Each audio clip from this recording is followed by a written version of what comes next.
Hello, this is Phil, and I'm doing a video right now paying tribute to Halloween. I'm a horror author by trade and skill. I love ghost stories in particular. I like my own style of writing, the long game. And when I work on poetry, it's extra practice for me to get a better feel with shorter work, minimizing words that might be excessive.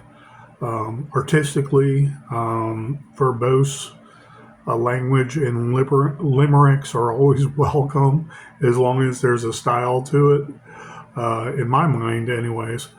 And I really enjoy working on a short poem and keeping it simple. And I'm going to jump right into the reading of Olly-Olly Income Free soon. And I hope some things are readily apparent with the terminology Olly-Olly Income Free, because I did some further research over the years and I knew this. That was the language we used as kids when we were playing German in the dark. Okay, it was a modified game of hide and seek. It's basically you had to tag the person when you found them hiding. They would go back to your jail. You didn't have to escort them back. They just had to go back. You can keep an eye on them because if someone tagged them and they got away free without you noticing, then your prisoner of war, so to speak, just got away. So the idea of the game was to tag everybody that was hiding, bring them back to the jail, make sure you keep an eye on the jail in that location, which was usually the front porch.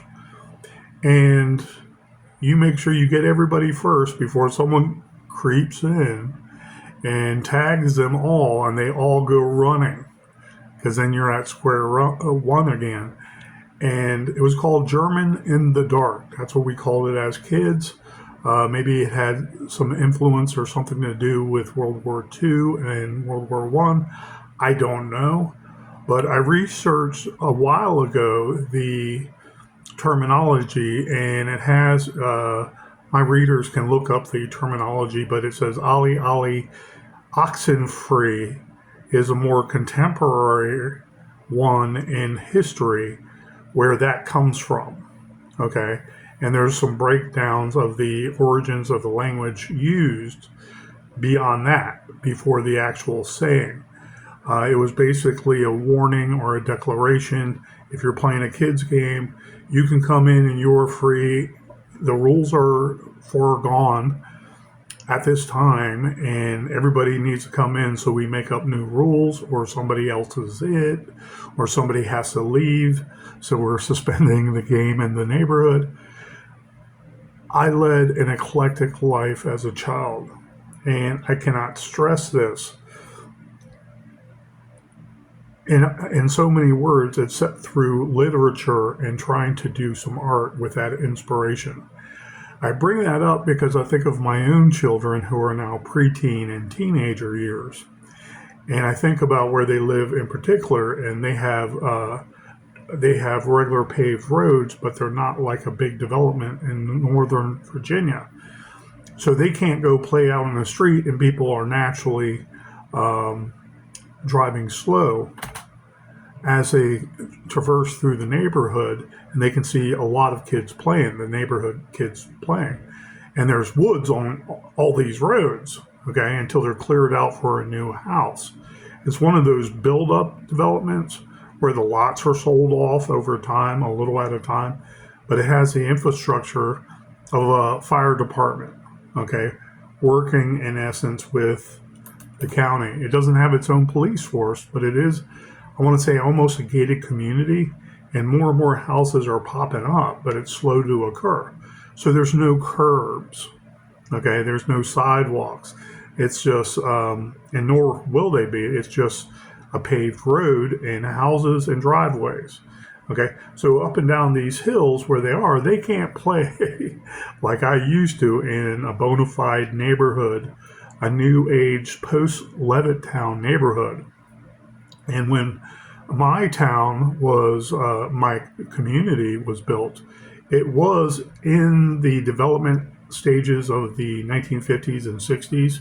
I want to say with the Levittown influence to put up a pre-planned uh, a pre-planned neighborhood there, and all these people that are going to be buying the houses will most likely be from the government, the military, or corporations in Northern Virginia. So it was an everyday community that us kids, when we all ganged up, we could take our time and play games and play those neighborhood games.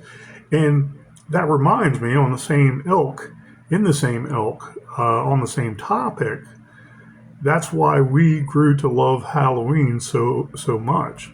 You see old photographs of people celebrating Halloween in these cities, in the cities. I'm sorry, in the suburbs, inside the cities, kind of growing. You have communities of everyday housing, and you see the neighborhood kids in these weird outfits. Um, Not like, well, I want to say they were the forerunners of our costumes that were cheesy, with the tinfoil capes and stuff like that, and the face paint we'd put on and put in some fake plastic teeth that looked like Dracula. They looked even more bizarre 50 years before I was born. But some of these neighborhoods, from wherever it sprung from, you can develop more historical context by looking it up, whether it had to do with pagan idolatry or the winter harvest to come, the winter solstice or the fall solstice. There was a lot of intrigue and mystery and a lot of the unknown and death and harm coming to us kids if we didn't stick together, and we told ghost stories about some of those harms and whatnot. And it developed a childhood experience for me that was all over the place. We had bikes to run the neighborhood, I mean, miles of neighborhood. From one end of our neighborhood to the other, right near Springfield Mall, was probably 2 or 3 miles long. And it was a little more condensed, and there was big streets there that were only a half mile or a quarter mile long in between the main thoroughfares of our neighborhood. And we had an eclectic childhood playing with other neighborhood kids. Some were goody two shoes, we called them. Some were more religious, so they wouldn't practice Halloween. But it was for us to enjoy. It was for us playing pranks on people, have pranks played on us. We would go around and climb up on roofs of people's houses and drop eggs down on people. So they would be like, where did that come from? Someone threw it from across the street in the dark? And things like that. Water balloons and whatnot. Okay. We tried to anyways. And then when all the trick-or-treating was done and all the candy we had, we literally, each person had a pillowcase full and a half, if not 2 pillowcase fulls of candy. I mean, we would put it on the dining room table, the big dining room table, okay, that were the length of 3 of me, and they would be full, okay, with candy and all kinds of candy. And we would throw out things like fruit and stuff like that that was rumored to be poisoning children around the United States. But we would be in heaven with nothing but candy in these big mounds on top of our dining room table. That's how much fun we had as kids. And does my children, basically 2 generations behind me, do they have the same thing? Can they go to another community and trick or treat and enjoy being a little cantankerous, a little mischievous, and playing pranks on other people and having pranks played on them too? No one's exempt when we talk about Halloween in general. So I'm going off on a jag here. And I want to get into my latest work and do this reading, Olly-Olly Income Free, because when we were younger, we played hide and seek. We played, our version was called German in the Dark. And as I spoke about earlier, it was so fun because even if you were it, you had fun finding people. So you're talking about three houses in a row with bushes all over the place. We couldn't go inside. No carports were allowed. Sometimes we go down to the bottom of the street and hang on our boundaries right there, deep under bushes, sticker bushes, and we get all kinds of perennial bushes sticking me. I remember hiding, but it was great hiding because no one would think, oh, this little kid, he went there, he hid somewhere that was really hard to expose and tag him out. But it was also fun if you were like under a bush or you were under something, and then you feel someone tap your feet because you didn't hear them coming, and they're like, "You're it. Go back to jail." And you're like, "Oh man," that kind of fun. So I was inspired to write Olly-Olly Income Free because of that, and I do remember some death-defying situations. Us kids wouldn't have known what to do if it came to fruition, where someone was harmed because of bad weather. The creek down going to the lake on the other side of the house is less than 250 yards away. We could go down to the creek and creek walk all day, but if it was inclement weather, sometimes there would be 100 yards of woodland covered in water, like muddy water, because the banks overflow.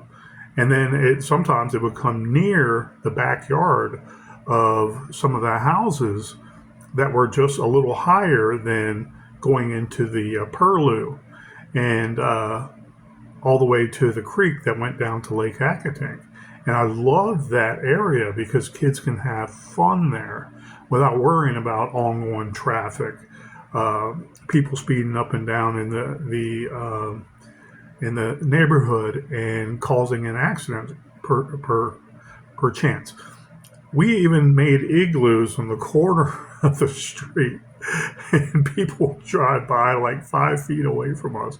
And when we were thinking we're hiding because we have our igloos we can get into, and we dig it out all morning, because the plows would come in and make a big dune of snow right on the corner of our street, and we would dig out of it and make a big freaking igloo. And we never cared about a truck coming in our neighborhood, a fast car coming in our neighborhood, anybody sliding and hitting us and possibly killing us. We didn't care. This was the 1970s. We didn't care. We had so much fun. And I kind of look up to the adults letting us be fun, okay? Letting us be kids, And I hope my children can have that experience as well, I guess is my point. So some inspiration comes is sad from the heart, like being abandoned, okay? But in the spirit of Halloween, I wanted to do something that appeared a little more serious, leave open interpretation. And reading it, I loved it because I put some repetition in there. That's a tool us poets use and us writers use. And in the short game, you can get away with repetition if it's short, sweet, to the point. And the word usage, I didn't want to go all over the place, okay? I wanted some ephemeral, light, naturalistic scene down by the woods, down in the woods, near a brook that all the kids played in after school. They all went down there and they're like, well, let's go do this. Let's go do that. Let's play hide and seek. Let's play a game of tag. Let's run around the trees and you try to find me, kind of thing. And it came back to me a lot of different things. I want to say I remember from memory, okay? Were there near traumatic incidents? Yes. Okay. Did this occur to me? No.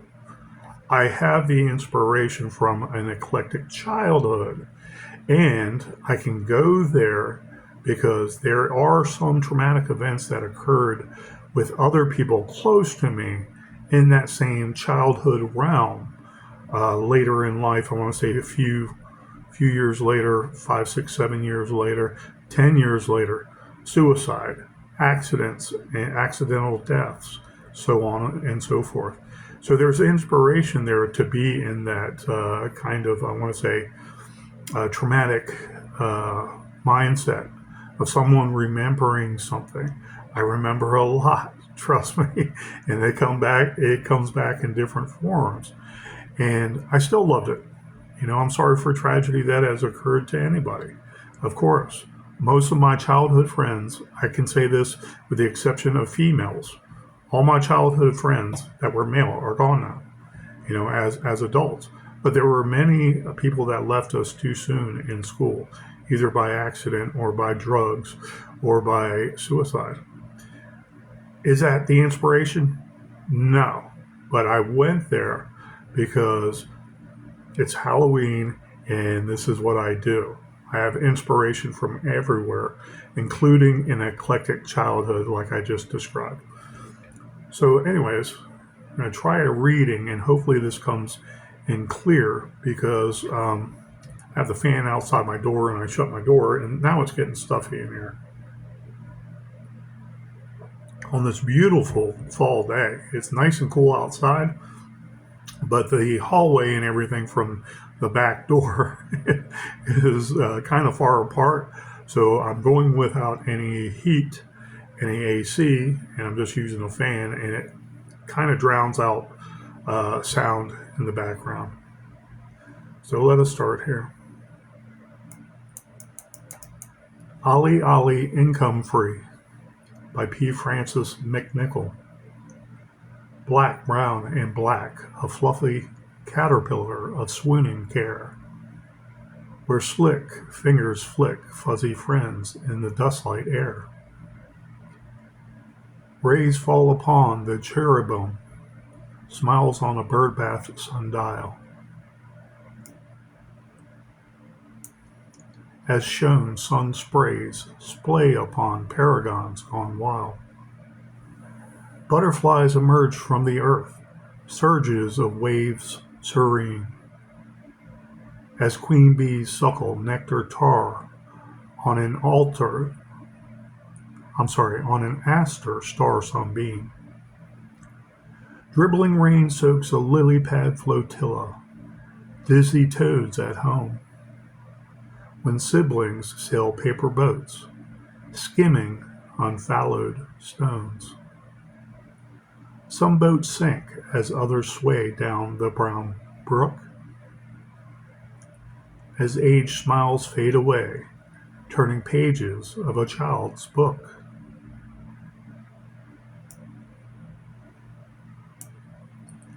Birds curry breath as their heartbeats murmur in repose. Peeping the laughing waifs below, waiting in the overflows. Clouds churn gray, daring stay, treetops blushing roseate. When the coquette sun rested its head in a peaceful state.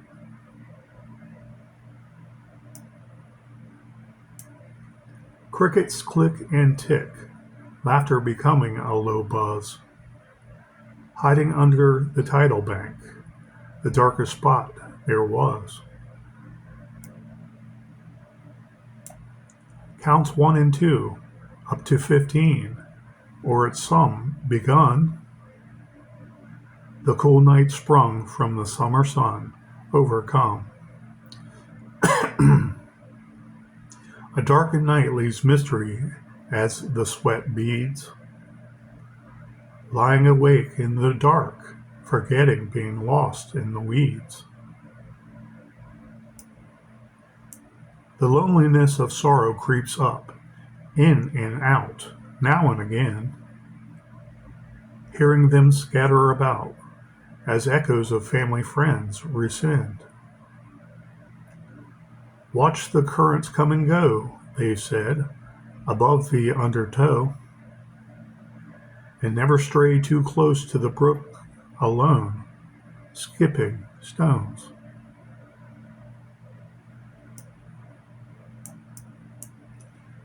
Soon comes the chills, Thurston aches in rattleboy bones. But the water's high and I couldn't see through the misty gloam. yelling, twirling, screaming, just a lost soul in a turbulent sea. When no one came back through the trees, playing hide and seek.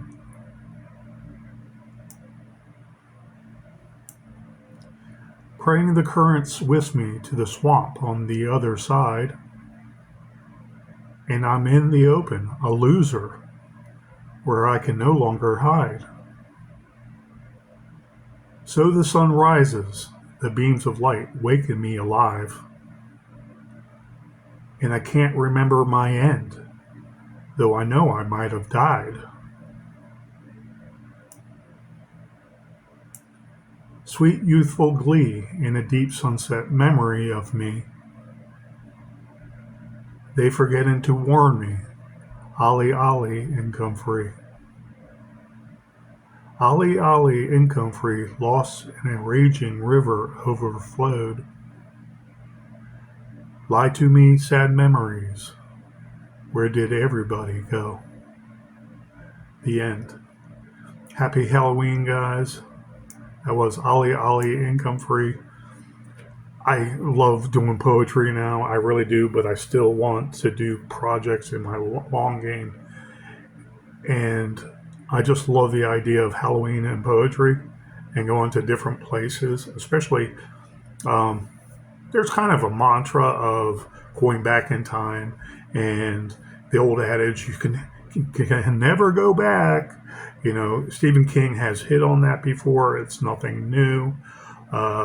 But there's so much to pull from experience and so much inspiration you can pull from these live events that occurred when we were children. And it doesn't have to be rehashing and reliving the past.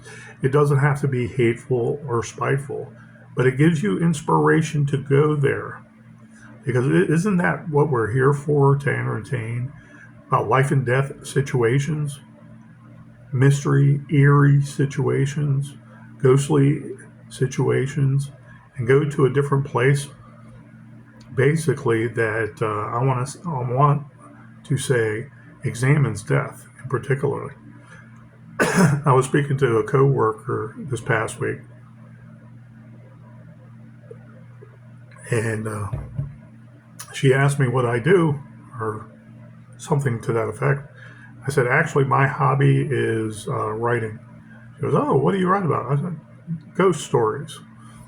And she goes, oh, really? And I said, yeah, it's the best I'm good at, and I like improving it every day. With the short game and typing this out on the computer, okay, not just finger pecking it first from my phone, I practice and I try to stay warmed up. And I think of the different realms you can go into in the horror genre. You know, is it Frankenstein? Is it a zombie? Is it a vampire? Is it the werewolf? Is it the ghost? Is it a mummy? I remember too, even mummies were scary. Some of the movies when we were younger. I don't mean the modern Brandon Fraser movies, mummies. I mean before that in the black and whites. They were supposed to be scary, and they were, okay, to us kids. Okay. All those motifs and mantras and what have you. My favorite are ghosts because you have dynamics of psychology in any ghost that is there, either trying to scare people or harm people.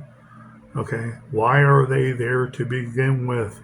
Vengeance or to reconcile the past? They can't move on. There's more mystery in their past that has to be uncovered, and I love bringing that to light. And let's face it, us poets are basically psychologists anyways. We have to know what's in our heart, of course, and we have to know what we're going to do to express it and let everybody else enjoy it, even if it's kind of a seedier subject, sex involved, relationships involved, even the seedier side of sex. I want to say you can do some horror in there, and it not necessarily be all slasher. It could be that there was some murder, but the horror part is the mystery, the uncovering of what really transpired in someone's really warped sensibilities inside of their mind, so on and so forth. So I hope everybody enjoys their Halloween. And this version I'm going to post on YouTube soon. I already posted the written version on the community post, whatever it's called, on my phone. So this was just doodled from my phone. It was just something I worked on since yesterday morning. And I finished it last night, where I started actually posting it on some of the messenger threads. So I'm going to post this in particular today all over Facebook, and hopefully this video will be interesting to a lot of people out there that really enjoys Halloween, okay, and entertainment for other people. I've been there. I've enjoyed it since I was a kid, horror that is, and in some ways I really do thank my siblings for having I want to say an eclectic childhood also slightly before me, and leading the way, because it was a blast. It wasn't all peaches and cream, but it was a blast. Anyways, guys, thank you, and have a wonderful weekend. Be safe out there.